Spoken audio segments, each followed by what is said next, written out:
Yeah, the first one was more of like a test run. This is actually, the public's actually going to see this. I do love that open though. You do? Listen, I was like really... I just love how cheesy it is. It's so great. Yeah, I was thinking I want as cheesy as possible.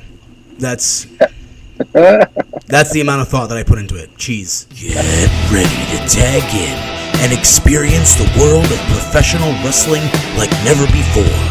Welcome to the HOTTAG podcast with Billy and Sal. Welcome, everyone, to the very first episode of the HOTTAG podcast with Billy and Sal. Well, technically number 2, but the first one was not what we wanted it to be. Yeah, the first one was more of like a test run. This is actually, the public's actually going to see this. I do love that open though. You do? Listen, I was like really... I just love how cheesy it is. It's so great. Yeah, I was thinking I want as cheesy as possible. That's the amount of thought that I put into it. Cheese. That's great. I mean, who doesn't like cheese? I love cheese. Cheese is great on anything. You know, I think I've developed lactose intolerance in my advanced age. Really? I only drink almond milk anyway because I have also a lactose intolerant. I will only, like with coffee, for instance, I'll only use creamer if I'm not using almond milk. Okay. I won't. Yeah, does that give you less poops? Yeah. You could taste the difference, by the way. Somebody at Dunkin' Donuts messed up my coffee probably about 3 weeks ago, and they put regular milk in there, and I didn't notice until I was already like on the road. And listen, I drank it, but it wasn't quite as delish. Well, you haven't lived until you've shit on the side of the highway, my friend. Oh, I've never done that. I have. It's a long story. We'll talk about it another time.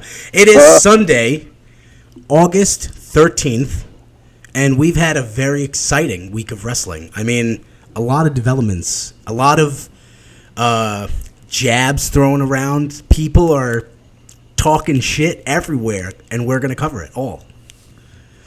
I love it when, even if it's like, who the fuck knows if it's even like a real or kayfabe, whatever it is, you know what I mean? But it's still fun. Yeah, it's exciting. Listen, I hope it's all real. I just scratched my face, by the way. I wasn't picking my nose on camera. No, it's okay. I have my dog went to kiss me the other day with his teeth. Nice.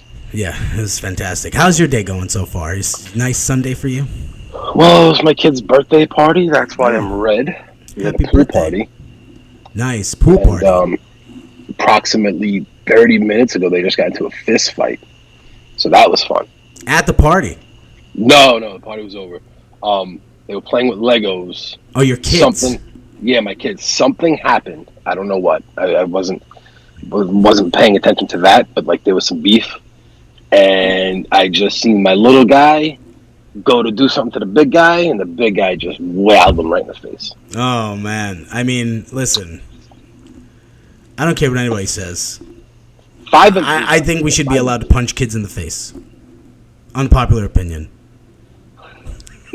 I'm just kidding. But no, that was while I was trying to get ready to come do this, mind you, like trying to get this tripod figured out, and all that, and then in the middle of all that is fist fight. So you were able to get out of the house just in the nick of time. I like that. Oh well, yeah, they went to bed. Mm-hmm. Well, they were going into the bedroom, and as that was happening, I was coming out here. So I mean, last week when I went back inside, the kids were still up. So yeah, we'll see what goes on today. Yeah. I mean, my kids are up. My kids are upstairs. They're well, your kids are older. That's okay. They playing Fortnite. They could peruse around the house and they're old enough. My kids are usually little terrorists around this time of night. So. That's okay. You gotta love kids, man. I love kids. I have 4 kids. You have 2 kids. And 10 years ago, I never thought I would. Longer than that. My oldest is 14. So I was about to say, you've had kids since I've known you about 10 years. Yeah, you've had at least 3 ever since then. I know, and I think the 4th was born right around when we first met. No. Yeah. So you know my kids very well. I know your kids well, and kids, you gotta love them. I'm happy that I don't have to change diapers anymore, and can't wait. Once they start eating like real human food, and they're not in diapers anymore, they become a lot easier. I mean, I feel like yes, but a whole new host of problems come up. Oh, of course. Just wait till we have to pay for college. Now I got that city money, brother. So yeah, I might actually be able to do that. That's right. Well, I'm glad your Sunday was cool. I mean, I'll send some aloe vera to your house. I'll DoorDash it to you. You know, my mom has an aloe tree around here, so maybe I'll break a piece of that off and just rub yourself just all over the lather tree. It over.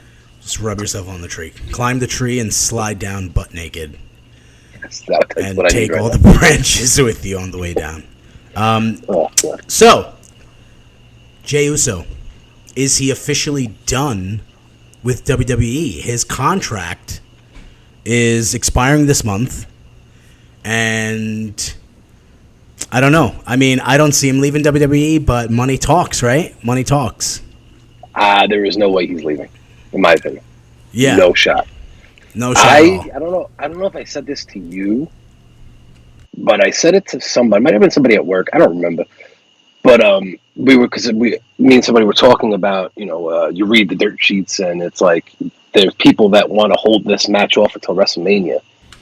And because we're 9 months away, that's kind of hard to do at the moment. You got, especially with episodic television, where I said the only way that I could see that even being possible is if they do a thing where he's just so messed up emotionally because of what happened that he just leaves for a while and then comes back in the build up to WrestleMania. And I mean, it looks like, maybe they're not playing up that emotional aspect as much right now because he looked very pleased to be leaving. Yeah, he looked like he was going to negotiate. Right. But it looks like, they're going that route of just keeping him off television probably until, I would say, maybe around the Royal Rumble, Survivor Series even. Yeah. And then you bring him back in the fold and you could start, ramping up that program then. Yeah, I agree. I think this is definitely storyline motivated. I'm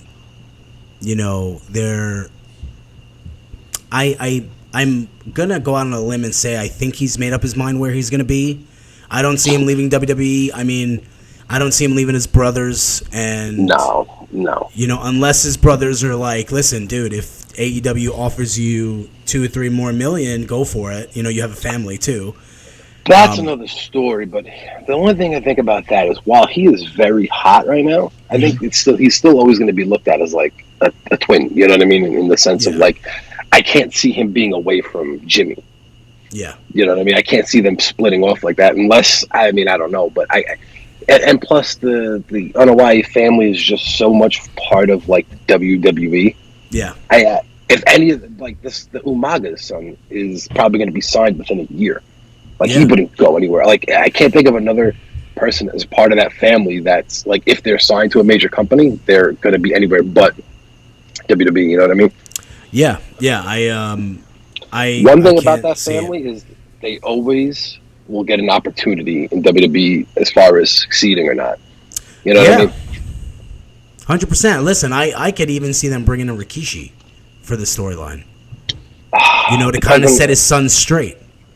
I don't know, bro. I would maybe try to stay away from that in the sense of what could he really bring to it that's not already there?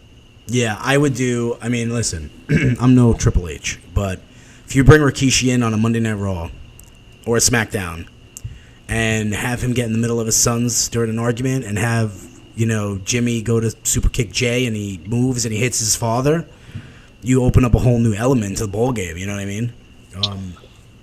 It's not something I would do. Is it needed? No. Right, I don't think they need.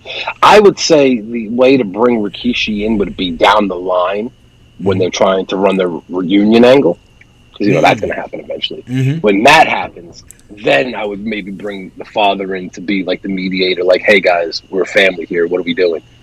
Yeah, but I think that's where they're headed. They're eventually going to get. Yeah. They are 100% going to come back together at some point. It always has. They're family. They're brothers. They will eventually. But I am interested to see what a Jay Uso singles run looks like. Or a Jimmy Uso singles run. That intrigues me too, because we haven't really seen him singles too much. No, we've never really. And I'm interested. Hopefully, you know what I kind of want to see? I kind of want to see him beat, it kind of goes into what we're going to talk about a little bit, but I kind of want to see him beat Ray for the U.S. title and let him hold that for a few months. You know what I mean? And maybe that could be something, like Jay sees, this guy like succeeding, maybe like it starts to piss him off because his brother turned, you know what I mean? Something like that, maybe. We'll see. Yeah. But I would like, I'm very interested in a Jimmy singles run also. But Jay has been, ever since, 3 years ago now when they first worked with Roman, like you've seen signs that he could go singles. And I have no doubt Jimmy could too, but you haven't seen it yet because whenever he's been on TV, they've been together. So Yeah. I mean, I like the brothers together. And this also leads into another topic that we're going to talk a little bit about, a little later in the show. Kurt Angle had a lot to say about this, about the brothers splitting up. And I don't want to get into too much detail now, but I definitely, people are casting judgment on the storyline now. I think now is the time that it's been going on for 3 years, and I'm intrigued to see how they go over the next 6 months to a year. But I don't know if they're running out of options. I don't know if they're running out of ideas. So they are definitely. I mean, I think they got to start winding it down. I would even be okay with this Jimmy and Jay program. Kind of like, obviously it's still bloodline oriented, but not necessarily part of the bloodline. Like, I think you've kind of done the bloodline thing. It's over. You know what I mean? There's, Jimmy just did on SmackDown where he's not with Roman, at least yet. Who knows how they're going to work that. But, it also feels like they're eventually going to a Roman solo thing. So who knows? Yeah. But I think they need to start winding down that whole bloodline faction warfare thing a little bit. And start really going into the territory, all right, like, we got to take this belt off Roman and figure out who and where and when that happens. Obviously, I think the most obvious choice is Cody at WrestleMania. Yeah. So we'll see. And I think, listen, they've held it off for fucking 3 years now. You might as well just hold it off another 6-7 months, whatever it is to Mania. You know what I mean? Like, and you know what? There's there is guys for him to work with. AJ Styles, I don't think has worked with Roman yet in this incarnation. Yeah. So you have that, we'll see. Yeah, well, I mean, listen, at the end of the day, this storyline, I've always been a fan of it, and I understand the patience. Triple H always says they're making steaks, not hamburgers, so I get it, I understand it. But it's definitely starting to get criticized more and more now. I mean, listen, it's because it's been going on so long, and again, you're starting to look at it like, all right, who's left for them to work with? And that there is nobody. They've beaten everybody. Roman Reigns has beaten everybody. So now that's where, all right, so there's a couple guys that he hasn't worked with yet, like Lash. I don't think he's worked with Lashley yet in this run, so that would be fun. But are they heels now? I don't know. I don't know what the hell's going on with them. So we'll see. It's mind-boggling. Yeah, hopefully they start to iron stuff out. I think they do. I think they have a plan. Obviously, we're not privy to that plan, but I definitely think there's obviously a plan. And I think it'll be good. You know what? They've built up enough goodwill over the last 3 years with this, everything they've done storyline-wise, where I think everybody likes to joke around like, oh, wait and see how it plays out. But I think this is something we should actually just wait and see how it plays out, because they've done really well over the last few years with this. Roman is the hottest guy in any company there is right now. I don't want to hear it. He is the top dog of professional wrestling, and he has been for the last couple of years, and everybody that works with him is better off after they're done working with him. 100%. You can't name me one guy that's worse off. Yeah. And I don't want to hear like, oh, Sami Zayn main evented WrestleMania. Off of the back of the program that he had with the Bloodline. Yeah. Same with Kevin Owens. You know what I mean? Kevin Owens main evented WrestleMania twice, back to back. 2 years in a row. Cody Rhodes, listen, we could argue, we debate back and forth. I don't think it would have been the worst thing to put the belt on him at WrestleMania, but he just came off a really good program with Brock Lesnar, and he came out on the other end of that looking better than ever. So yeah. Well, we'll see how it unfolds. but in other wrestling news, this is actually something that I'm very excited to talk about because I really liked what he said. I'm a huge promo guy.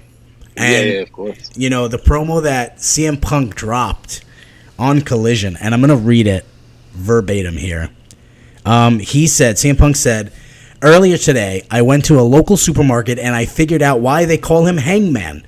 It's because the pegs in the toy aisle are full of Hangman action figures because nobody wants to buy them. He's a peg warmer, unlike me, who moves merchandise and pops ratings and sells toys." I love it. I love it. I hope it was real. I hope it was from the bottom of his heart because when these two guys go at it, it's going to be great because we all know, especially those of us that have been in the wrestling business and have been in positions to, you know, build stories and, you know, do character development, the best wrestling programs are the ones that have that realism to it. So I hope he meant this from the bottom of his soul. I think it's hilarious. First of all, when he said peg warmer, I thought he was going in a different direction. I think everybody did. So I thought he was going to say Hangman Page gets pegged. I promise. Listen. That's what he's into. That's what he's into. I don't give a fuck. But I thought that's who are we to judge? Right, but no, seriously, I thought that's where he was going with that. I was just thinking that's like a bold thing to like make fun of somebody about. You know what I mean? Yeah. But you know, I am very listen. I think this program has to happen. I think it would be foolish of all parties. Listen, you could look at Punk, and I think we're going to talk about it later. Overall, like the 6-man thing that we have cooking, but I think Punk and FTR are. By all accounts, they are more than willing to do this. Yeah. It looks like there's more hesitation on the other side, which, listen, it is what it is. I think listen, at the end of the day, I could understand why the Bucks and Kenny and Hangman might not want to work with him. He said some not nice things about them, to say the least. Made fun of how they run the company and all that stuff, and like I could get why they would be a little peeved and like, you know what, screw that guy, I don't want to work with him. Yeah. However, I think it would benefit the company over. Let's be honest. AEW, they sold out 80,000 tickets. So good on them, and that's But as far as the program, watching the program itself, it seems like there's not a spark right now. Yeah, it hasn't been bad. You know, but I can't say there's anything memorable happening in the sense of like there's no spark. It seems like, you know, like for instance, and I'll just go back to the Bloodline. Bloodline was a spark, and because of that spark, it seemed like it made everything around it better. And AEW has had that.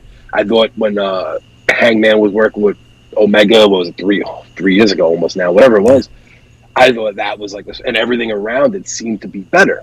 Yeah, there really is not that spark on the television show right now, and I think that would do it. I think that would bring a much-needed spark to the television show. Yeah, with those three, and I think you just sold out 80,000 tickets for Wembley on just the making it a big happening, as Gorilla Monsoon would say, right? Like it's just something you gotta be at. That's what that was sold on. They sold out 80,000 tickets without having matches announced. That is huge, and that's because people know like this is a big deal, and I want to go be a part of this, like a Woodstock kind of idea. You know what I'm saying? But if you put those three on, like you could sell out a probably building in the United States on the backs of that program. Yeah. Because if you look at Dynamite or Collision, they're not selling out the arenas. They're not at all. Yeah, I mean, I saw a report. I don't know how true it is. So I'm gonna, this is pure speculation on HOTTAG Podcast's behalf.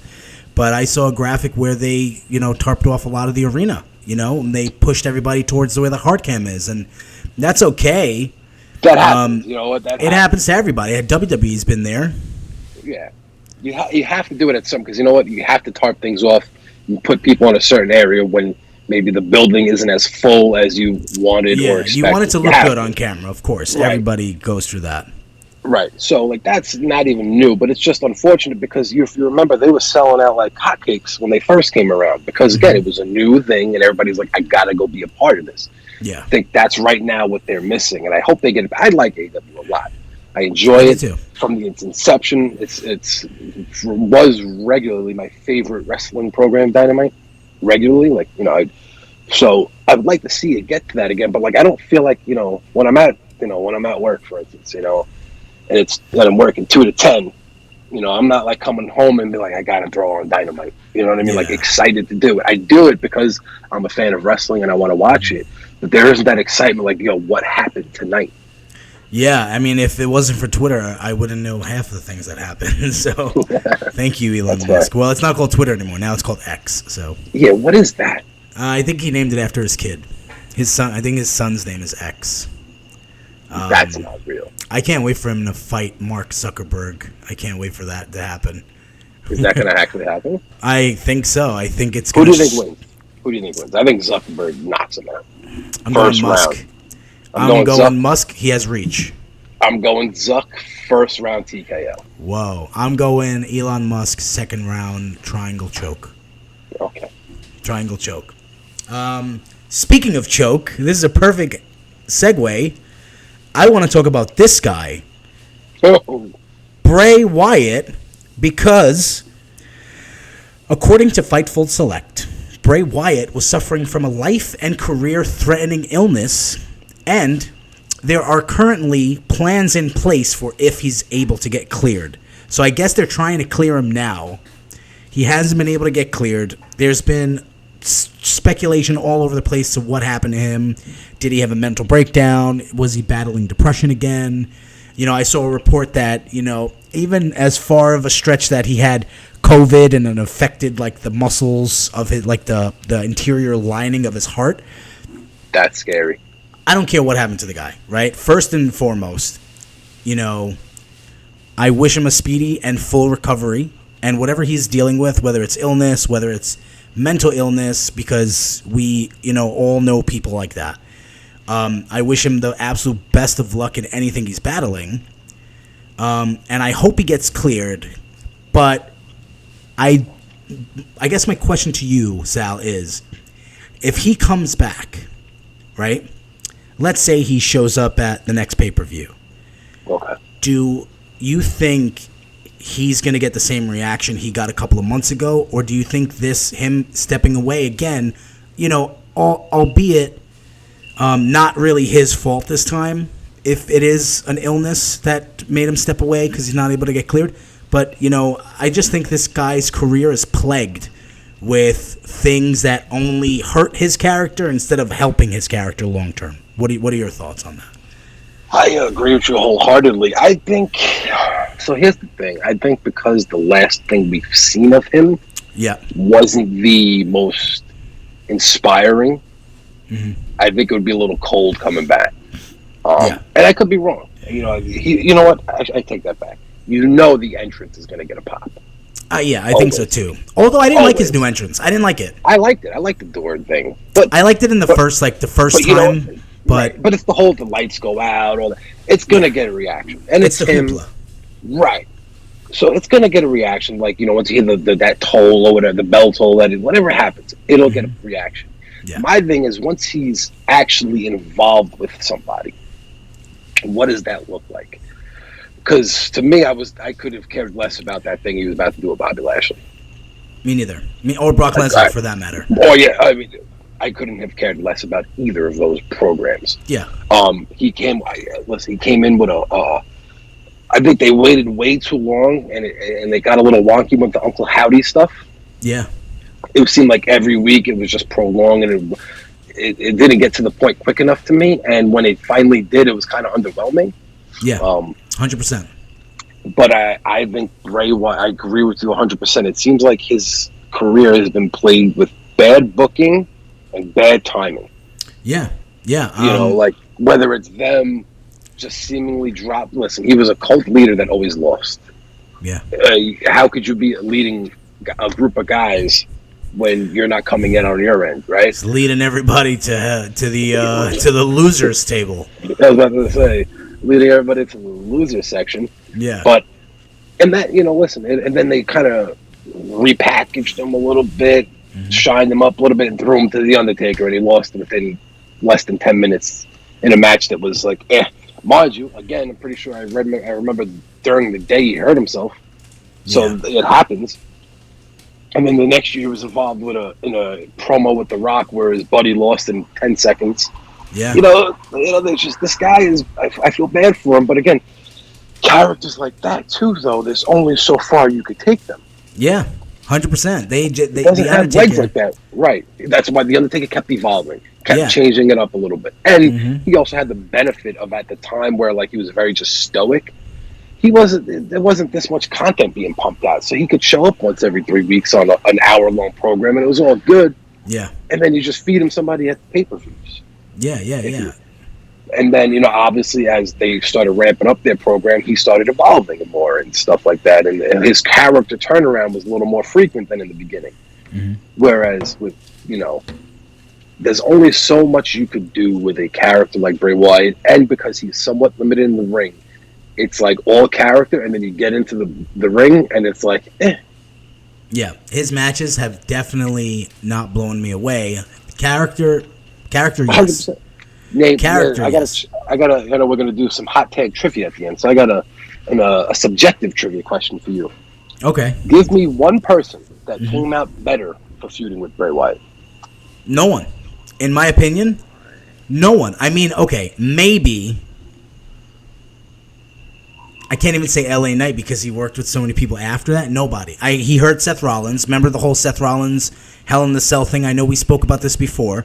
It ruined Seth Rollins. Seth Rollins had to completely pivot to a whole new character. It hurt him so bad. He had to turn heel the next week and basically start going off completely different than everything he's... Even Seth Rollins, he did an interview. He's been great over the last however long. Yeah. But even Seth Rollins did an interview, and he said it. He said, he thought it was really goofy for him to, he hit him with everything, even the toolbox. He hit him with a giant mallet. Yeah. It looked like a circus, literally, like a circus thing. The character's fantastic. Bray Wyatt's character was fantastic. I really enjoyed The Fiend.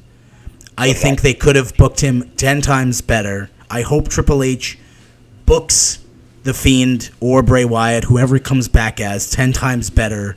And I hope they sit Bray Wyatt down and say, listen, you have some really great ideas, but I think, I don't know, I could be wrong here, but I think Bray Wyatt has a lot of input put into his creative now. I think that was a situation that he had for coming back. I think he wanted some creative control, and Triple H was like, okay, we'll give you some creative control. And that's how they signed him again. Because listen, that White Rabbit stuff was probably the most compelling thing that I've dealt with in wrestling in 10 years. Maybe even longer. And you know what? That was the only interesting part of his whole return. Completely went downhill right after. 100%. And again, I don't know if they gave him creative control, but I think they definitely gave him some freedom to work with his character. Obviously, they're going to tell him who he's working with and who he's going over on. Or vice versa, whoever's going over on whatever. That obviously... That nothing to do with him. But as far as the character presentation, I think he definitely has a lot. Listen, you can't do that and not have some input. Because there's obvious, there's a lot of creativity there. Yeah. You could argue whether it's good or bad. That's, for an argument for another day. But there is a lot of creative input there. Mm-hmm. My thing with him has always been diminished returns, so to speak, right? I love the Fiend character.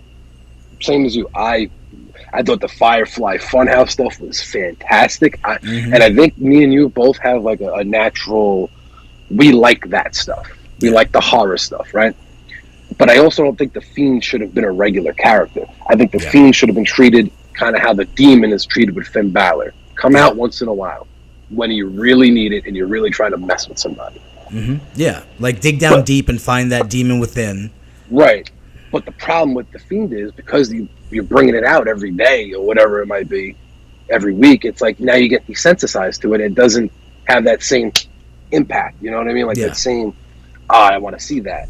The entrance was, again, listen, Bray Wyatt knows how to do a cool entrance. Don't get me wrong. Yeah. But again, same thing as everything else. It's the entrance, and then after that, it's kind of Yeah, 100%. I 100% agree with you. And I hope that he's, again, healthy, and I hope he comes back. 100%. I just hope they don't give us the same old Uncle Howdy crap, because when Uncle Howdy jumped off of the top of that truss scaffolding thing, I was done. I was like, yeah, I'm not doing this anymore. I'm done, and yeah, didn't really. I think the last time we seen Uncle Howdy, he was getting destroyed by Bobby Lashley. So yeah. I mean, I hope that was the end of that. And listen, I'm not I think it was supposed to be like his brother under that, right? Bo Dallas, which is cool. Yeah. Awesome. I would like to see his brother involved with him, because I think Bray Wyatt works best when he has a group around him. Mm-hmm. However, don't do that. Do something else. Figure out something else and put guys around him. Put Bo Dallas. If you have to put Liv Morgan around, find some guys, and maybe Joe Gacy, bring him in. Yeah. Put some guys around him. I love Joe Gacy. So do I. I think Bray Wyatt works the best when he has guys around him. Mm-hmm. So hopefully that's the route they go. We'll see. I had the opportunity to wrestle Joe Gacy in NYWC, and Joe Gacy, I was very green and I was very new, and Joe Gacy was probably one of the nicest guys I ever wrestled. He let me get all my shit in, and I came out looking like great from that match. He let me get in a lot of offense, and he probably didn't need to, because he was been there for many, many years. So just tip my hat to Joe Gacy. I really like him. Shout out to Joe Gacy. Yeah, shout out to Joe Gacy. Yeah, he's a great guy. Great guy. I love the Long Island guys. All right, let's pivot here. Okay, something else that happened in the news this week that I thought was pretty fun. Because who doesn't like a little friendly banter? But these two guys got into a little Twitter war. I wouldn't even say it was a Twitter war. They got into like a little Twitter thing on X, whatever you call it. This is confusing now. It's still Twitter. It's always going to be Twitter. It's always going to be Twitter to me, damn it. Right. So this is what Kurt Angle said on Twitter. He said, the storyline is great, talking about the Bloodline storyline. I love it. But I think Paul Heyman was full of shit. I think they're in the 8th inning, and they're stressed. They're making shit up now. That's what I believe. Paul Heyman, I know him, and I know that he's probably going crazy right now. What do we do next? That's what Paul Heyman's thinking. And then Paul Heyman answers on Twitter and says, no matter what inning we're in, at least we're not looking for exposure through the next Old Timers Day. And just for the record, I typed this tweet with a broken freaking fingernail, making fun of course, the iconic catchphrase of Kurt Angle, broken freaking neck. So I love when guys, this happens to guys like this, because, it's just, I respect Kurt Angle so much for all the things he's done in this business. And you have, obviously, a guy that can put together a tremendous match. Kurt Angle can put together a tremendous match. Even in his days of Ring of Honor, where, he was there for a short period of time, but Ring of Honor is more, I believe, I could be wrong, but where, you have to put together your matches more so than in WWE, where you have agents walking around telling you how they want the match to go. Hold on. Kurt Angle was never in Ring of Honor. I think he wrestled once or twice in Ring of Honor. To my knowledge, I don't think he was ever in Ring of Honor. Okay, I'm going to Google this. Yes, Google that. I'm going to Google this, because I think he was in Ring of Honor. I think he wrestled... Who am I thinking of? Not either Cody Rhodes, not Cody Rhodes. Who's the other guy with Cody, the gold scarf? It was like AEW or something like that, or something of that nature. I'm going to Google it. Or big time wrestling. I think he wrestled Cody at Big Time Wrestling. Maybe it was Big Time. Either way, Kurt could put together a great match. Paul Heyman, we know, can put together a great storyline. So you have two guys with great minds going at it, saying that one guy doesn't know what the hell he's doing, and the other guy's telling him to shut his mouth. And so I really enjoyed this little spat on Twitter. Well, here's my thing, right? First of all, I agree with the point of what Kurt Angle was making, in the sense, when I read that Paul Heyman said they were in the 3rd inning, I was like, there's no way. You're getting in the later innings of this thing. Like, it has to be. There's no way, you know what I mean? But second of all, what is Paul Heyman, like, let's say, like, there was some beef there now, right? Like, hypothetically speaking. I know there isn't, and it's all fun and games. But let's say, let's say that there is some beef there. Yeah. Kurt Angle would tie up Paul Heyman into a pretzel within a matter of a second. Yeah. And there will be nothing that anybody can do to stop it. Who's going to stop? Maybe Brock Lesnar. Yeah. Even in Kurt Angle's advanced age and with a bad neck and all that stuff, he would take down 98% of that roster without an issue if they step to him. Paul Heyman, to go and listen, Paul Heyman's great at it. He could, Paul Heyman's Paul Heyman, right? Yeah. He's one of the GOATs. So yes, he could spew it with the best of them. But I mean, if that wasn't like in fun and games and they're trying to like, what are you doing? Yeah. This guy can murder you just by like staring at you. He's an Olympic gold medalist. Like that's legit. That ain't who won wrestling. the gold medal with a broken freaking neck, not a broken freaking fingernail. Paul E. Right, and it's not hyperbole. Like he actually did that in real life. He would murder this guy. Yeah. Just by like poking him, like go down, and he's done. So I don't know what Paul Heyman's thinking. In terms of the tweets, I happen to agree with Kurt. In my opinion, I don't think it's not in the third inning. If we're doing baseball analogies, I'm thinking seventh inning stretch for it. Yeah. Right? You know what I mean? Like I couldn't agree more. Right. So we'll see how it goes. Yeah, we'll see how it goes. I love them both, and I hope they both on Twitter or X, whatever you want to call it, for as long as they both live, because they're just both passionate people for wrestling, and they both have great minds. The All In London, August 27th. Let's talk ticket sales, because 80,000 seats. Jesus Christ. All right, so is it up to 80,000? Yeah, and last I checked, it was more than 80 now. From what last I checked. Yeah, that's crazy, bro. They definitely surpassed SummerSlam, right? That was held there. Yeah, 100%. Because they're getting close to WrestleMania 3 shit. Yeah, so SummerSlam in 1992. Yeah. Sold or had 79,127 fans in attendance, and it was headlined, just for the people that like trivia out there. Excellent match, by the way. It was headlined by Bret the Hitman Hart versus the British Bulldog for the Intercontinental Championship, and Macho Man versus the Ultimate Warrior for the WWF Championship. That was listen. Everybody shits on the Ultimate Warrior and his wrestling skills, and listen, rightfully so, right? He wasn't great. That was a good match. Yeah, that was a good match, and I don't. The card is out now. The All In card. It doesn't even scream 80,000 fans to me. Am I wrong here, Sal? Please enlighten me. I would happen to. Well, yeah. If I look at the card on paper, I'm not crazy about it, right? I'm not looking at it like, oh my god, that's going to be. I need to watch that. But again, the draw for this show is the spectacle of filling 80,000 seats. Yeah. Right. So, and listen. What's weird too about this, and I think they made a mistake in my opinion. But again, who the hell am I, right? Yeah. But they're like WrestleMania, so to speak, right? Yeah. Is the following week. Yeah.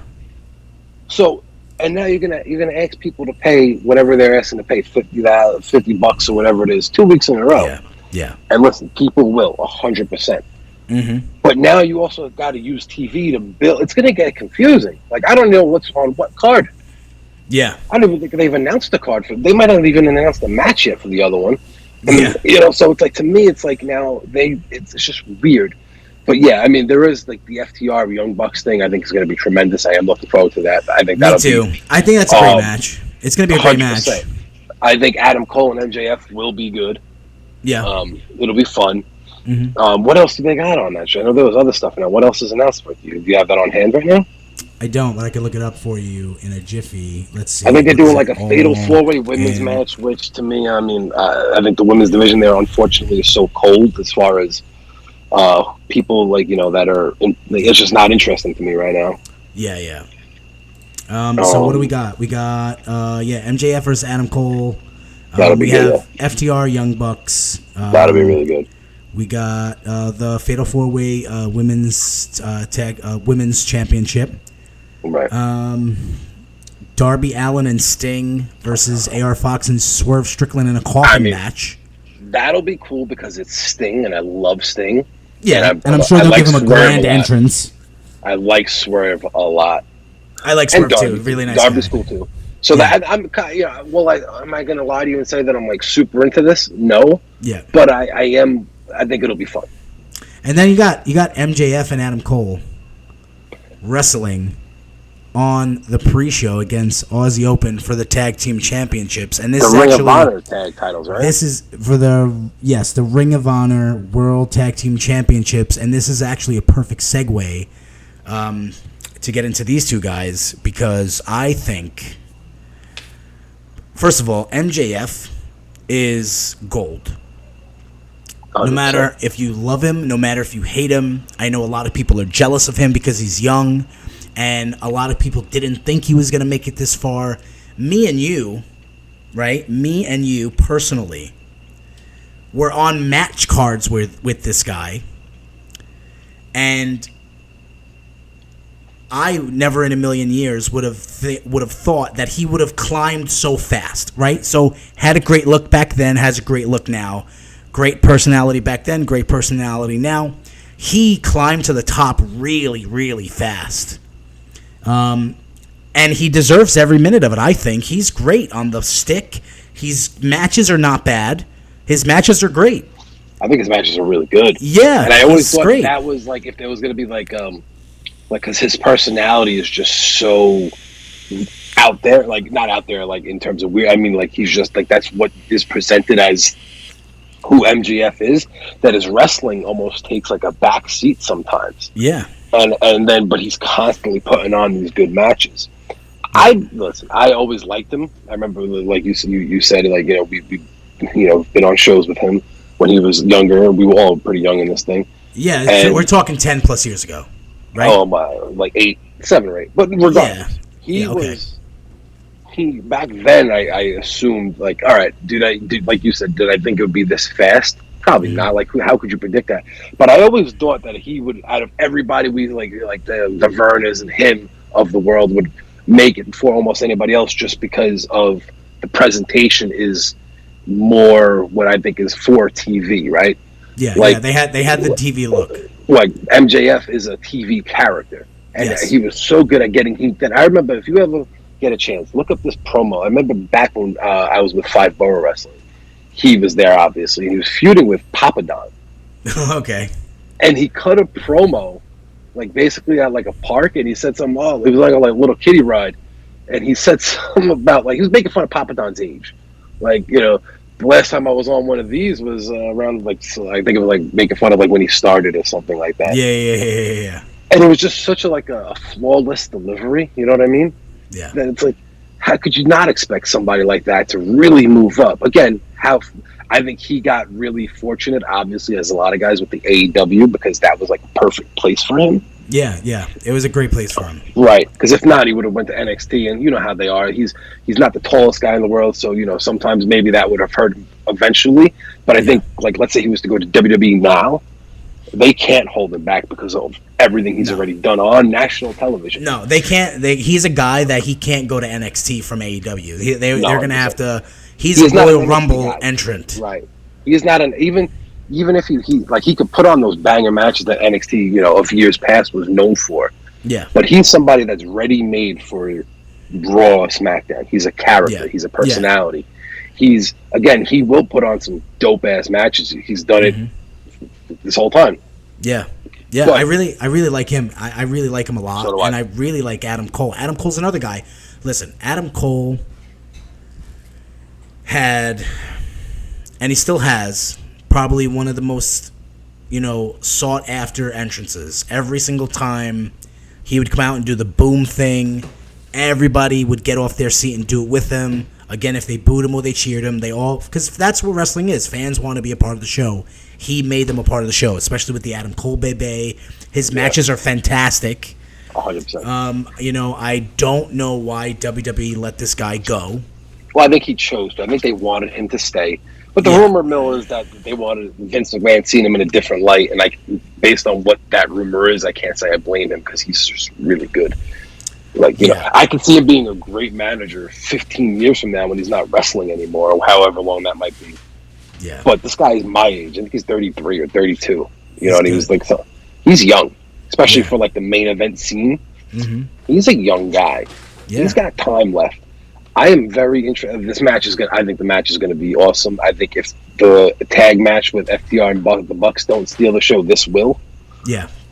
I think I'm a little confused by this whole thing, and I don't get like it. the tag title match in the pre-show. I'll tell you that. Yeah, so they have Aussie Open versus MJF and Adam Cole for the ROH tag titles, which I get it. They have to defend the titles, right? And then they had the whole angle with, you know, MJF telling Adam Cole, and I'll put the graphic on the screen because they're going to be in the main event of All In.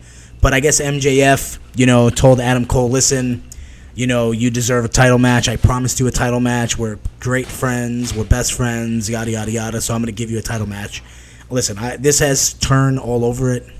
I smell it. And listen, unless these guys put on a classic where, you know, they both get up and they shake each other's hand at the end of the match and they walk away, I doubt it. This is, I guess, like a great opportunity for maybe that to happen, and then have Adam Cole do kind of something he did years ago in Ring of Honor, where he super kicked somebody after like giving them like their like a hug or a handshake or something. Yeah, he returned to Ring of Honor and like he, you know, handed something to someone, like gave him a title or whatever the case. Jay Briscoe. It was Jay Briscoe. Gave him the belt and then he like super kicked him in the back of the head. Yeah. I see. Look, I do smell a turn, and I think it will be Adam Cole. I don't know if you watch Dynamite at all, but they did a thing where like Roderick Strong came out and then he hugged the Kingdom, and Adam Cole used to be part of a group with I think Matt Taven and Mike Bennett. So I could see, and then obviously with Roderick Strong too, I could definitely see something happening where like they somehow get involved, cost MJF the match, Adam Cole's the champion, and now you got a hot MJF babyface run just sitting there. So we'll see, but again, you know, I think that's the way to go. I don't want to see another MJF heel turn. I think it's happened so much where like he's pulled the wool over somebody's eyes, where it's like to happen again would be a little like, oh, it's been there, done that. I want to see, and I think the crowd is just wanting to cheer for this guy. Yeah. You know what I mean? Yeah. So I think Adam Cole, I'm a big fan. I think he's been pretty okay as a babyface over the last, about a year, whatever it's been. Mm-hmm. But I think he's another one that's kind of missing that spark. The Chris Jericho program, I feel, did him no favors. And I think right now would be a good time to go back to heel Adam Cole, which I think is the best Adam Cole, especially as a champion, and especially with guys around him like the Kingdom and whatever. You know what I'm saying? So I smell a turn, and I think it's Adam Cole, baby. Yeah, I and I think Adam Cole walks out of London with the title. Yeah, I think so too. I think they take the title off of him and let MJF chase the title in a white hot babyface run. Because here's my question for you. Yeah. When Max says to him, "You have the match," he never said the world title match, right? So does Adam Cole beat him, and MJF is like, "All right, yeah, you beat me." However, the contract he signed wasn't for the belt. You know what I mean? So it's like, I could see them going that route too, which I hope they don't. I really hope they don't do that. Especially for the main event for one of the largest in attendance shows ever. And listen, it's going to be your biggest show to date. The most important show you've ever done. To end the show on that note would be, I think that would be a terrible move. Yeah, I agree. You got to send the fans home either happy or you can't send them home mad at the company. You know what I mean? Yeah, it's a lot of people to be mad at the company at one time. Right, and they're known over there overseas for like having riots over like football matches. So, you know, I can imagine what will happen if like they do something silly. They're gonna flip Tony Khan's private jet and burn it to the ground. You know what? There's gonna be enough people there to do something like that. So. Yeah. Another match at All In that I'm actually excited for. It hasn't been announced yet officially. I'm not sure. I don't think. But I know they're leaning towards this. They're heading in this direction. Are these two guys, Samoa Joe and CM Punk, right? So Collision, Samoa Joe choked out CM Punk. He did. they're heading towards a match at All In. Again, unannounced as of yet, but I think they're heading there. I mean, if they don't give these two guys a match at All In, they are very silly to not capitalize on the whole CM Punk movement. And I think these two can put on a classic, right? So they put on a classic already in AEW. It was a good match. Well, good. Have you ever watched any of the stuff they did in Ring of Honor? I have. 20 years ago? I have. So when I was up and coming, right, an up and coming wrestler, I never really watched a lot of independent stuff, but neither did I. You know, a good friend of mine. I'm going to say he's a good friend of mine because I really like this guy and I hope he likes me back. You know, we'll call him Anthony, right? Anthony Gangone put me on to Chris Hero, and I never knew who Chris Hero was because I was a mainstream WWE guy, and then that opened my eyes to the world of Ring of Honor, and I started watching a lot of CM Punk versus Samoa Joe because they were just putting on great matches. I was the same. I'm excited for this one, man. Me too. I was very much mainly like, you know, when it comes to WWEF, WCW, TNA, things of that nature, stuff that was on television that like I could watch easily accessible to me. But like as far as like the Ring of Honor stuff, there was certain stuff I had watched some stuff, but I never really sought it out. But I did hear good stories about this back, I don't know, however long it was. And I did watch those even before I became, you know, got into the independent wrestling scene where you kind of just start to learn about so much stuff. Even before that, I had already caught wind of that. I was watching that stuff. And those matches are phenomenal. Obviously, these guys are a little bit older than they were then.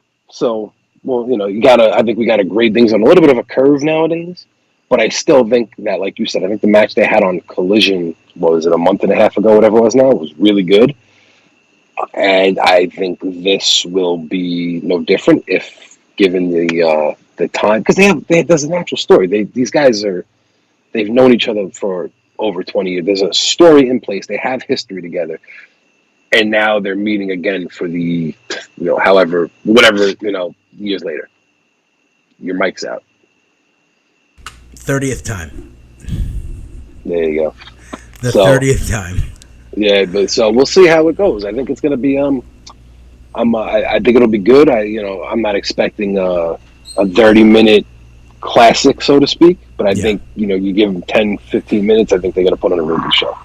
I think CM Punk's definitely going to go for some type of springboard move, and Samoa Joe's just going to walk away, and I'm going to love every minute of it because I love when he does that. Me too. My favorite thing he does. I have a question for you. This is not a hot tag trivia question. This is just a question that I have.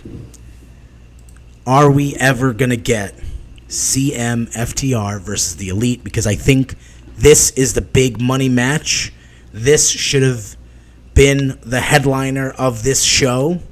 This is the show. This is the match that you sell out 80,000 tickets in no problem. Because so many people know the backstory and they want to see these guys rip their faces off of each other. So do we get CMFTR versus the Elite eventually or never? I think you have to do it eventually. I just hope it's not too late. So what I mean by that is, I think we touched on this earlier. I think this is, like you just said, the money match in the company. Like this is what it is, right? Like this is the match that I think this program could, if done right, I think could really, like, you know, push things forward in a very positive direction for this company. However, I don't know if you remember, we're talking 2008-ish, 2000. It was when Floyd Mayweather was involved in WWE. Yeah. He did the thing with Big Show. Around that time, there was a big thing to get Pacquiao Mayweather, because Pacquiao was like the guy at the time, and Mayweather was coming back out of retirement, right? And like that was the money match. That was the money fight. Everybody wanted to see it, and and it was talked about, and like the groundswell for that was phenomenal. Yeah. And then it didn't happen for a long time after.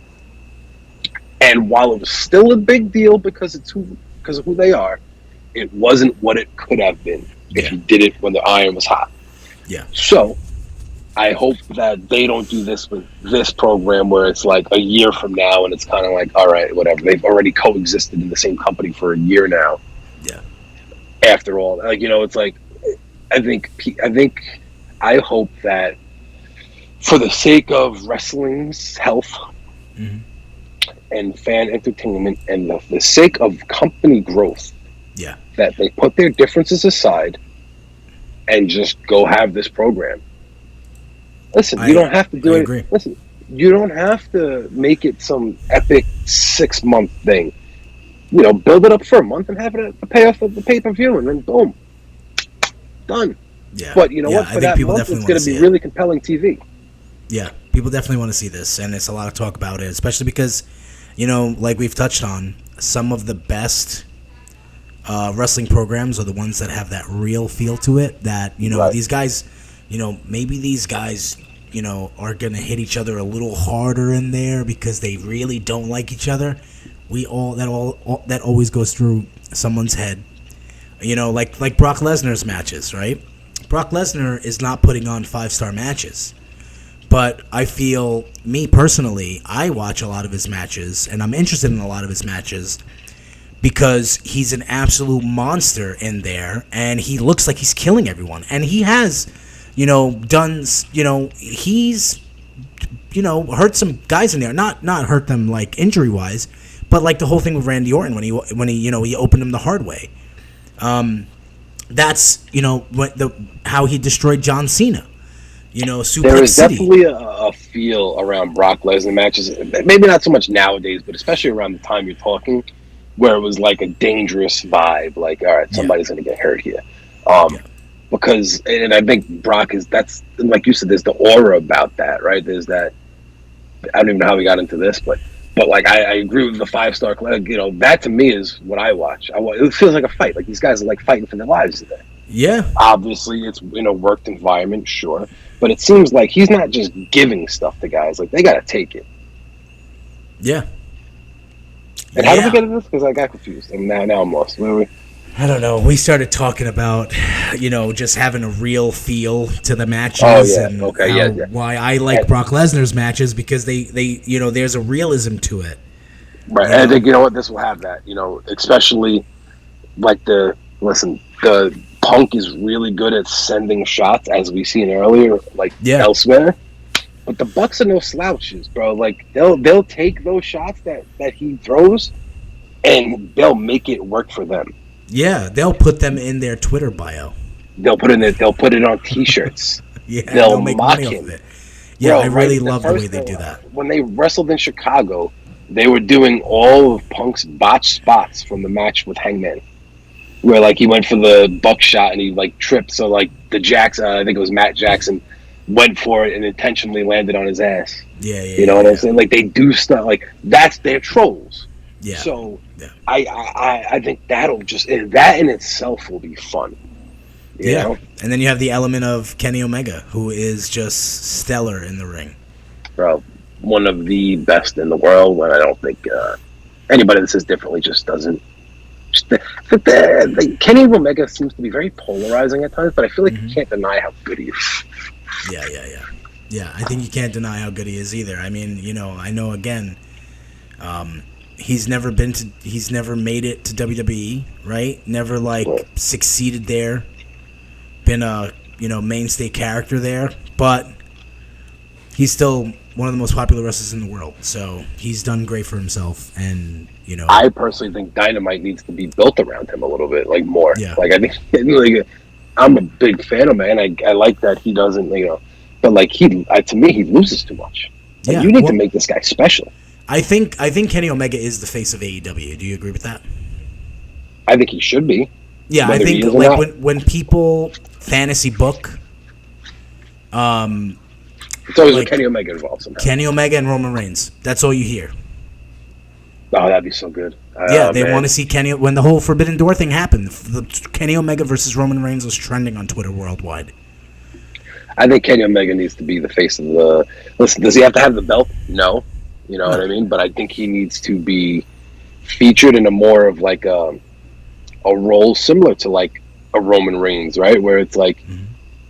Where when he's on, it's a big deal.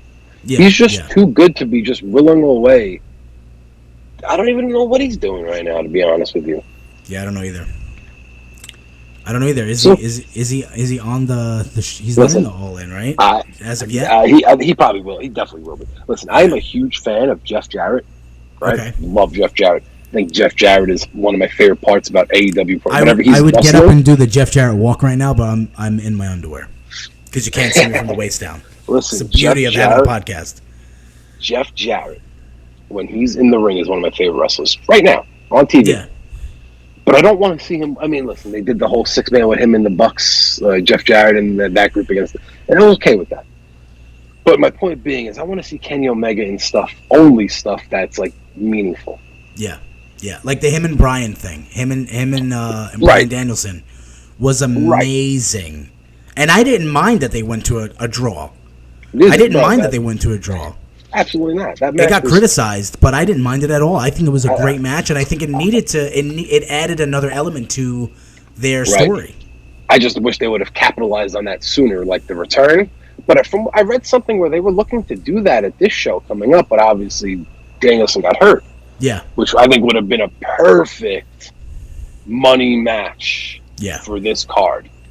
Yeah. Because those two, they did that hour Broadway in New York, and I remember I was with my buddy, we were watching it together. I got to his house after because he texted me like a couple minutes before the show started, like, yo, you want to come through? I went there, and it was just like, dude, it was like, I just thought it was fantastic. It was just a really good match. I thought, I can't say enough because I wish they would have. I think they'll go to it eventually again. But again, I think it's going back. Who knows? Hopefully they build it up again. But that was really good. Anyway, can we switch? Let's switch gears to WWE now because I was about to say enough of us sucking off Kenny Omega because he's fucking tremendous. He is a great guy. I don't know him personally, but I know him because of that. He seems like a really nice guy. Evil B trigger that he does. So good. Switching gears to WWE. So it's only right that we talk about this guy, and I think you know who I'm talking about. Do you know who I'm talking about? Yes. Oh, I was hoping you would do it. LA Knight. I was hoping you. When I asked you that question, I hope you were gonna go, yeah. I missed the perfect. Let's try it again. Wait. Ready. Reset. Rewind. Bloop, bloop, bloop. Do you know who I'm talking about? Yeah. Yeah, this guy, LA Knight. Okay. I don't think he's the flavor of the month. That has been said this past week by a couple of people online. I don't remember who said it, but it was... Well, Miz said it originally in this promo. Miz said it originally, and then I don't remember who exactly said it on Twitter, but it was another high-profile guy. I want to say... I don't even want to say names because I don't want to put words in people's mouths, but somebody said it, that he was the flavor of the month. I don't think he's the flavor of the month. I think, first of all, he's 40 years old, but the guy looks like he's in tremendous shape. They just interviewed DDP, and DDP said the same exact thing, that this guy is not a normal 40-year-old. He's in great shape. DDP would say that. Yeah, because what? DDP didn't get pushed until he was 40. 40 is exactly. I think that this promo on Monday Night Raw was tremendous. I love The Miz. The Miz is a great promo guy. Again, not the best matches in the world, but great promo guy. We all remember the infamous Miz and Daniel Bryan blow up on Talkin' Smack, or whatever it was, whatever that show was called. That was the name of it. Yeah. Okay, I'm glad I got that right. I'm not the trivia guy. You're the trivia guy. I ask the questions, you answer them. I'm not that guy. We'll find out, man. We'll find out later on in the show. But I love LA Knight, and I love the line. I love the ad libs.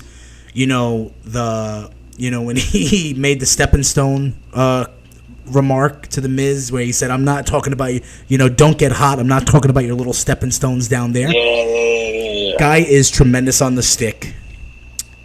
Great matches. I actually really like his finisher.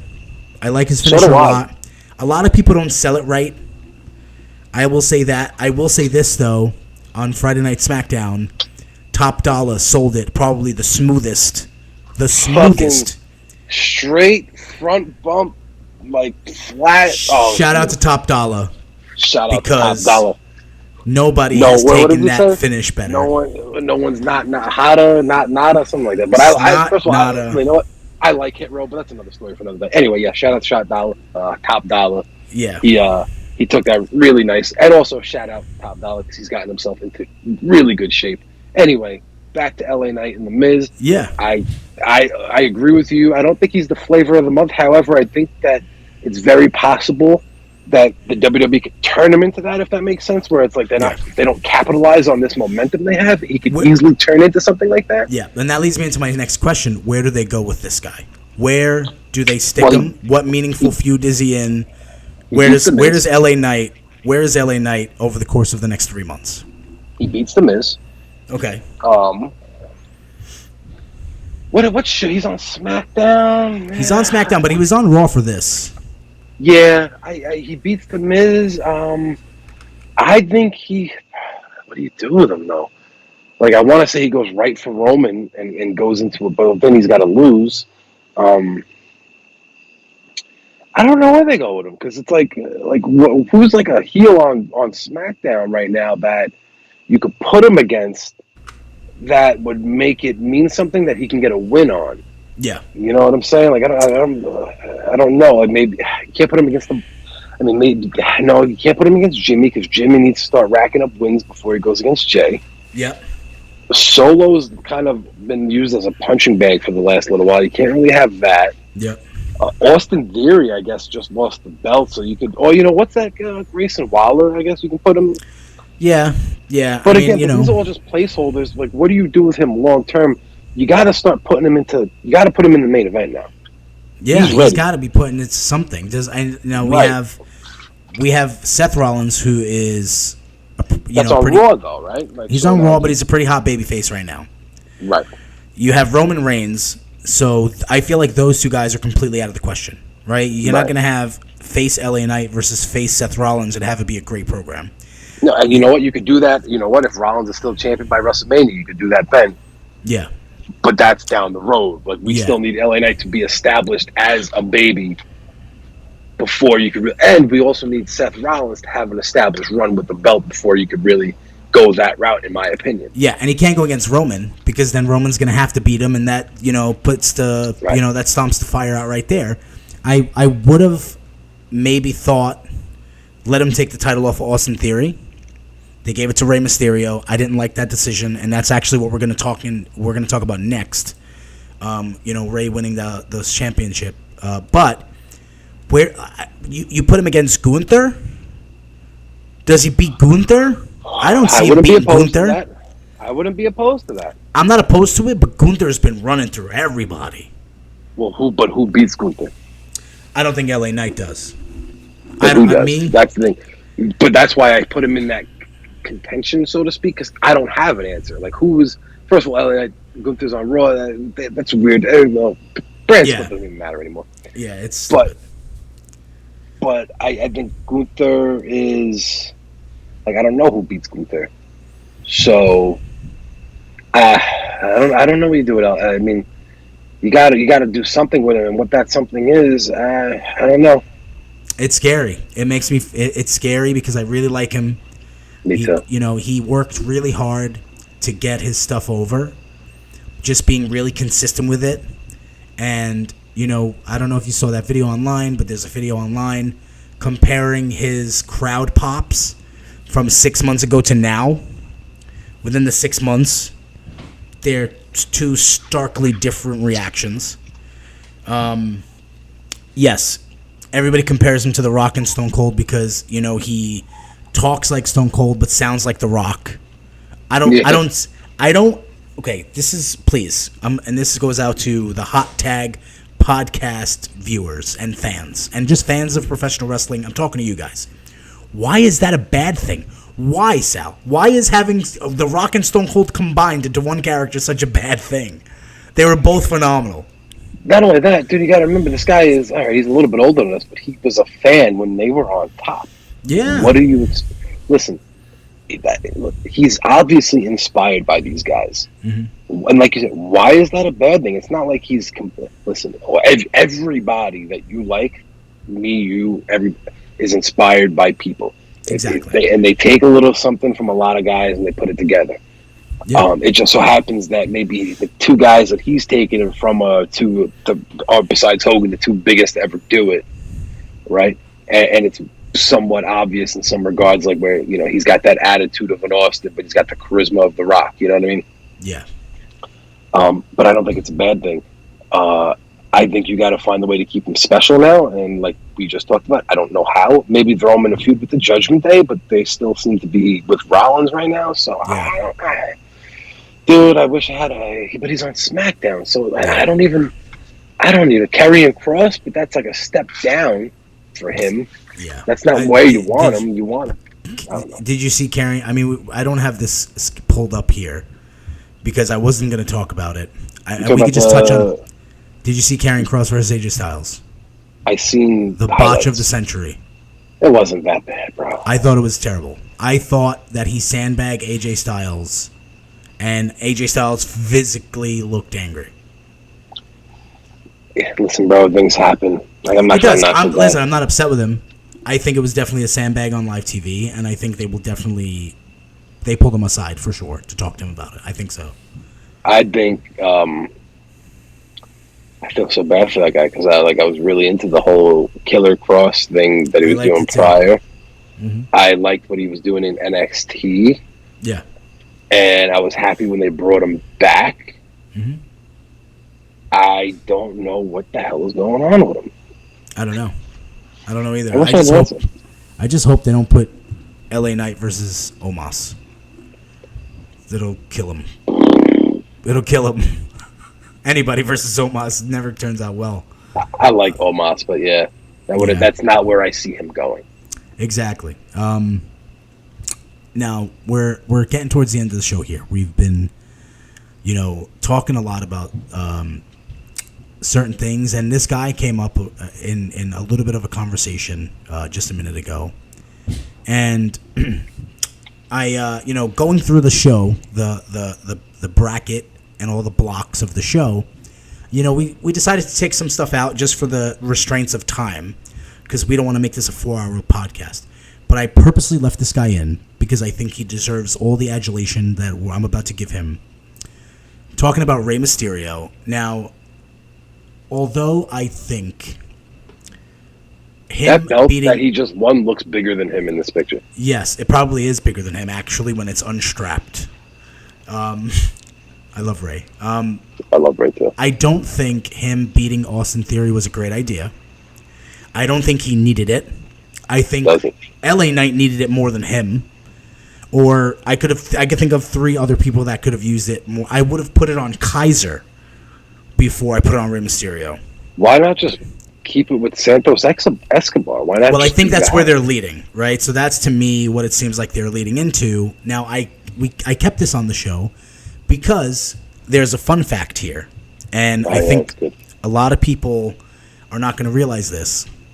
But Rey Mysterio has won at least one singles championship in each of the past 4 decades. And I think that is insane. It's a great feat. He's been in the game for a really, really long time. He still looks great and he's still putting on great matches. And I love Rey Mysterio. I heard he's probably one of the nicest guys that you'll ever meet. I haven't heard a bad thing said about this guy, unless you have. I haven't heard anything bad about this guy. Only Chavo Guerrero fucking shitting on him a couple months ago. Well, listen, that was because he was paying tribute to Eddie. I gotta be honest, a little sidebar. But if I was the Guerrero family, I'd probably be a little tired of hearing about it too, bro. Yeah, they use that poor guy's name every chance they get. Listen, I get it. I understand it. And I get what he said. He's using the Guerrero name, and he's not, whatever, didn't help his daughter go to college or something like that, I think is what he said. I don't know. I understand it, but to me, I love Rey Mysterio. So do I. And I think it was a terrible idea letting him take the title off Austin Theory. I think Austin Theory, he didn't need it, and I think Austin Theory, was still doing okay. I mean, he's not... He might need a little bit of a shake-up, but what are they going to do now? I heard there's rumors of them sending him back down to NXT for a little bit because they've been doing that a lot lately. But I don't know. Why? I mean, listen, I don't think he's that. I think Austin Theory's been a little, boring to an extent. Yeah. But why send him to NXT to do what? Like what's he gonna do there that he can't do? You know what I mean? He was there for 3 years or whatever it was. You know. LA Knight versus U.S. champion Austin Theory in a 3 or 4 month program would have been great TV, in my opinion. I think LA Knight would have ate him alive. Of course, and people would have loved to see it. And then you have, let's play Booker for a second. Then you have Austin Theory beat him dirty, right? And then, you have something else happen, and then just keep those promos coming, and then eventually LA Knight gets the big payoff. He wins the championship, and it skyrockets his career even further. But hopefully they have a good plan for LA Knight, but I definitely think Ray did not need this, unless it was strictly because they wanted him to have this little, winning a championship in the past 4 decades thing. I mean, I guess, they do things like that, so it's very possible that was the only reason. Yeah.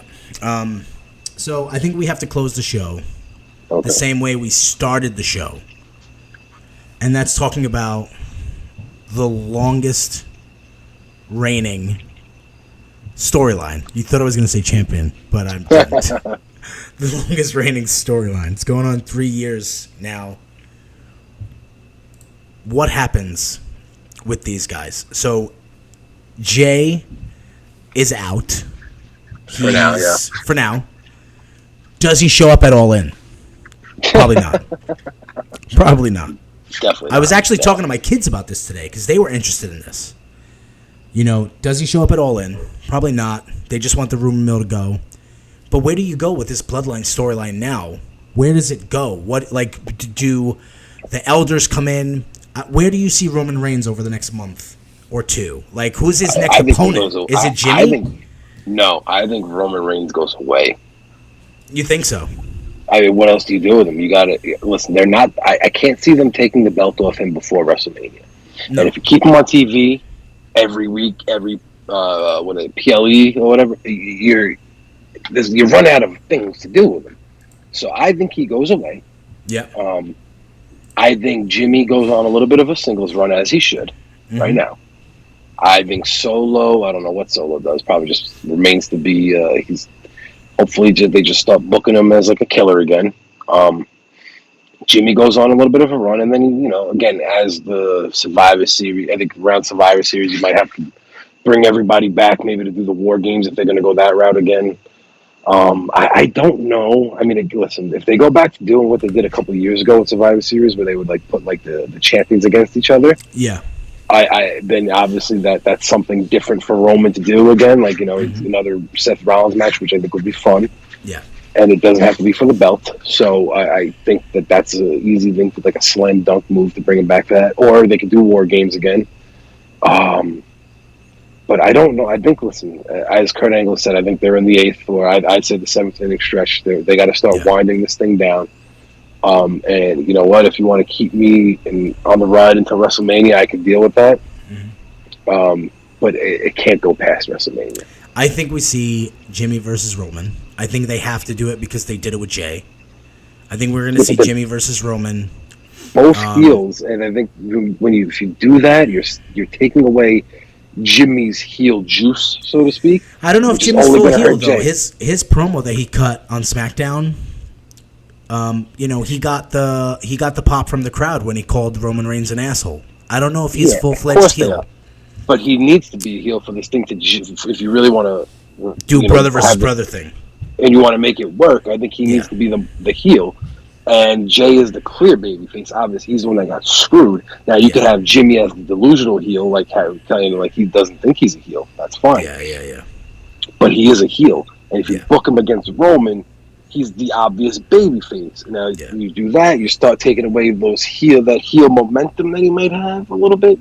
Yeah. And it's only going to hurt the program with Jay in the long run. Yeah. I think. I could be wrong. Who the fuck am I? I don't know. Well, I think, It's definitely going to be interesting to see where this thing goes, especially because there's contract negotiations that are taking place with Jay's contract. He'll be better. He's going to be better. I'm not even paying attention to that because it's a foregone conclusion. He ain't going nowhere. I agree. They're setting him up for a single. Probably a very big singles run. as a main event guy. Maybe not the main event guy, but a main event. He's going to be in the mix. Mm-hmm. He ain't going nowhere. You know, it's again, I'm probably going to get hate for this, but I don't know if I see Jay as a main event guy. You know, his match with Roman wasn't terrible. It's just, for me, I don't know. I guess because I've always seen him as a tag team wrestler, like the Hearts, right? So like Owen and Brett, they didn't come up together as a tag team. They tagged for a little while, but I always viewed them as single wrestlers. You know what I mean? Especially because after the Hart Foundation, Bret Hart had a really long singles run. I don't know. I'm gonna have to maybe warm up to this idea. Well, the jury is still out, right? Because you've never seen them on their own, especially when they're both healthy. Jimmy, I don't think I've ever seen Jimmy singles. He's never been, and we've only seen Jay singles for a few months at that one time. So yes, the jury is still kind of out, but I think Jay built up so much momentum as a character over the last especially the last year, that I think if there was going to be a time to do it, it is now. Yeah, and I am very interested. And I think he main event Jay Uso. I think he could very much be a main event guy. Again, do I think he'll ever be the guy? Probably not. Yeah, but I think he could be a guy in that mix. Yeah, I agree. And I think Jimmy probably could too. And we'll see how it goes. I think you got to get behind him right now while Jay is out doing the whole storyline thing.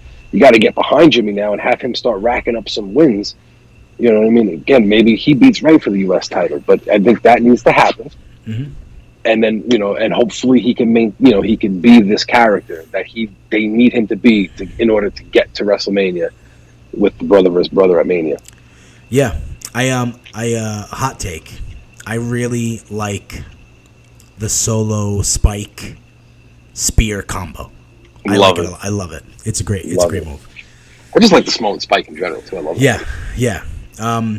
Okay, so here at the HOTTAG podcast, we came up with this idea of scouring the internet and finding a independent wrestler that piques our interest, right? Because we love wrestling. We grew up wrestling fans. We, had a stint as wrestlers. We just love pro wrestling so much. And there's things that people do that should only be in video games, but it's in real life. And I think it's amazing and it should be highlighted. You actually brought this to my attention. I love this. And then I saw it on Twitter. So this is I'm going to get an infographic for this eventually. But this is the HOTTAG podcast Wrestler of the Week. And I'm going to play a clip and then we'll get into him right after this clip. But I'm going to play this clip right now. Part 3! Swanton 4! That's insane how he spreads out to the he Swanton. Yeah. And then tucks. Right. And then tucks. That's insane. I know nothing about Leon Slater. Leon Slater. So I put his Twitter on there. Guy. Never heard of you until this. Shout out to you. That thing is tremendous. Yep. You know what's weird too? I want to look more up about this guy now. I want to go search out what he's doing, like other than that. Me too. Because that piqued my interest. Mm-hmm. I am not usually a fan of like just crazy moves just for the sake of doing them, like the crazy cool looking stuff. Like that's just not my thing. Mm-hmm. Maybe it's because I can't do them. No, but it's usually just not something I'm like. I look at, that looks cool. All right, but like it doesn't really pique my. That is something that it like. All right, so I remember I seen something like where somebody, and no offense to this guy, might be a nice guy. I don't know. He did he'd run up the ropes. I think a girl in NXT does it now, where he like runs up the ropes, does like a backflip into a cutter, right? Yeah. And to me, it was always just like, all right, but why?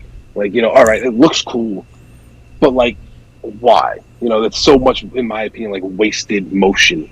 Yeah. My opinion. But again, who am I? It's just my opinion. But for some reason, it just because it's like it just looks cool. Like I could see why somebody might do that. I don't know. Just for whatever reason, I thought that was cool. I sent it to you because I was like, yo, look at this. This is phenomenal. Yeah. And perfect for what we're trying to do. Leon Slater, shout out to you. Yeah, and make sure you guys follow him on Twitter. Success for you. Yes. Can you put that graphic back up again? Put up his let's get this graphic up again. Make sure you guys follow him on Twitter. Okay, here it is. It's Leon Slater _. And this guy, I like him. I watch some of his stuff. That move is definitely something that I was like, yo, this is cool, and we got to throw this guy on the show. So shout out to him, and make sure you guys follow him on Twitter. Cool, very cool move, and it looked very flawless. It looked perfect. Yeah, I liked it a lot. So, are you ready for my favorite part of the show? Yeah, let's go. Okay, so I spent like hours putting this together because it really made me excited. But are you up for a little bit of trivia? Of course. I love trivia, especially about wrestling. Are you ready for hot tag trivia? Oh, yeah. Tag me in, brother. All right. Coming in like a house of fire. To the producers. Cut off or not, though. To the producers, cue the curtains. To the producer.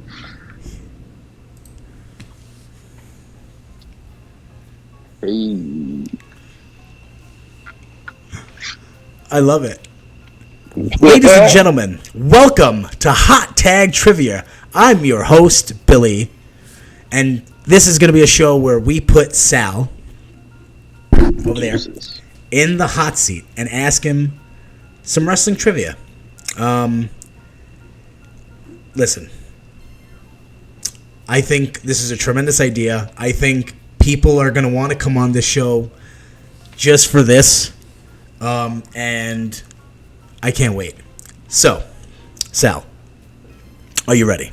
I am, although I think we should preface this by saying there were some questions that you got that you you gave me like a run through of how this is going to work, and you gave me some questions. Yep. And some of the information that you got was false. So yes, okay, one question was false, and that's not my fault. I'm blaming the interwebs for that. Not your fault. However, I think we also screw you, WrestleQuiz.com. All right. So now let's get to this. So how is it? Are we doing? You're going to ask me how many questions? I'm going to ask you 5 questions. Okay.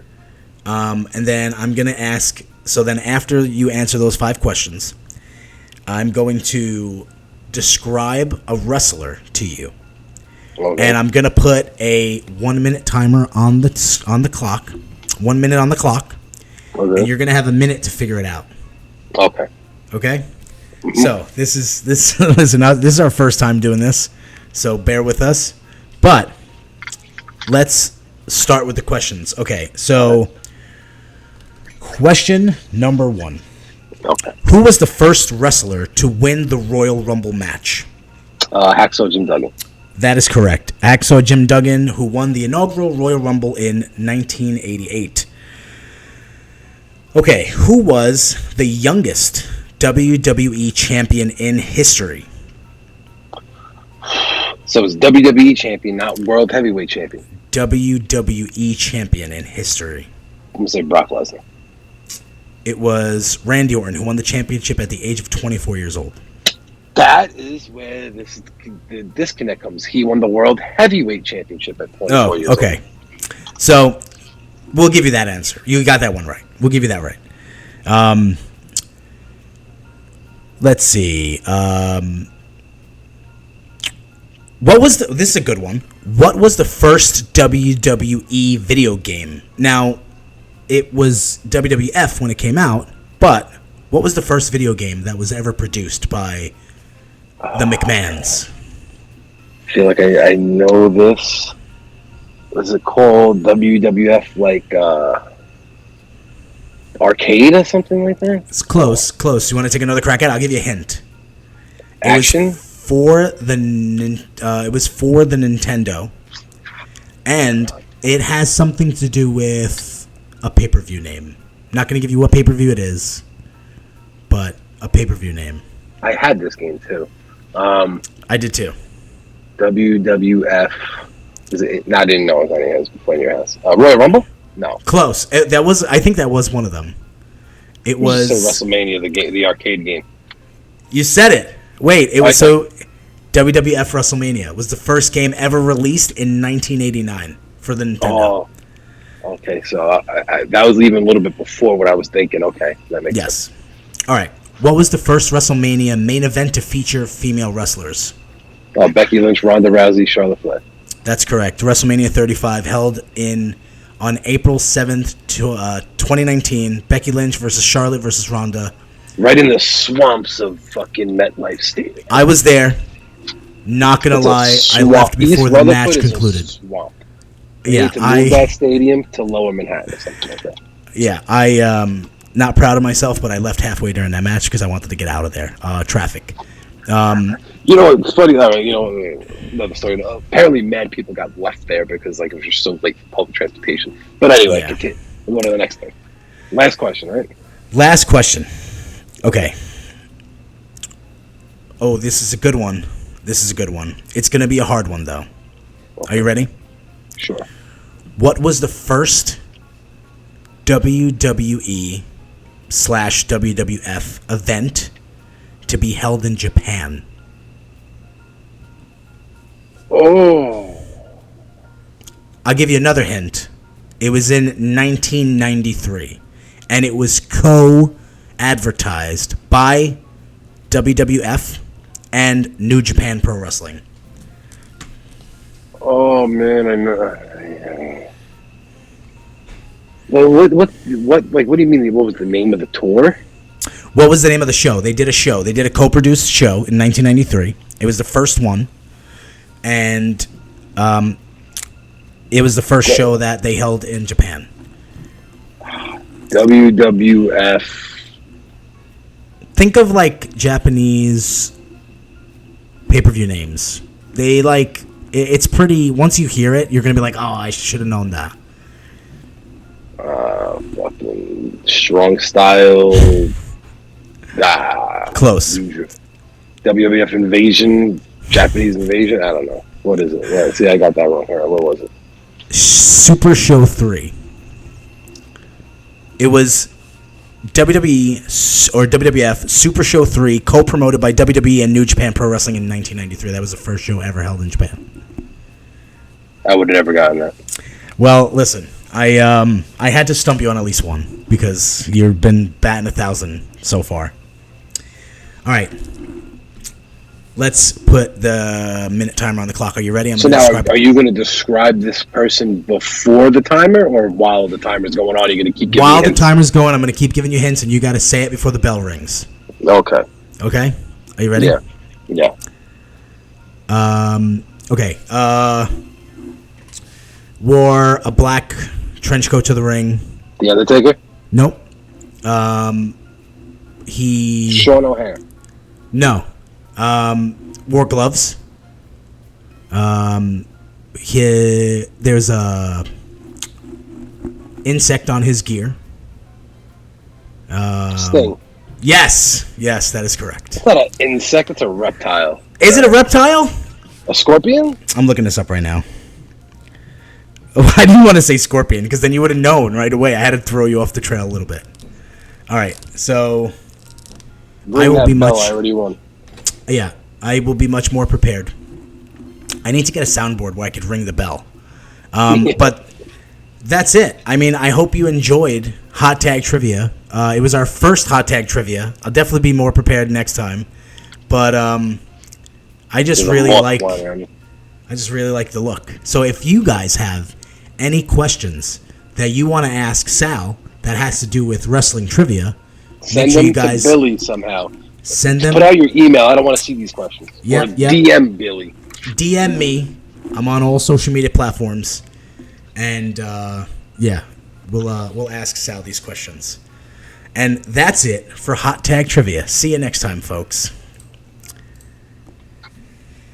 Sal. Billy.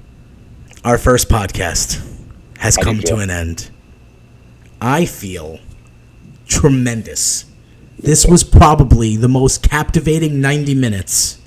90 minutes? 90 minutes. The most captivating. The most captivating 90 minutes.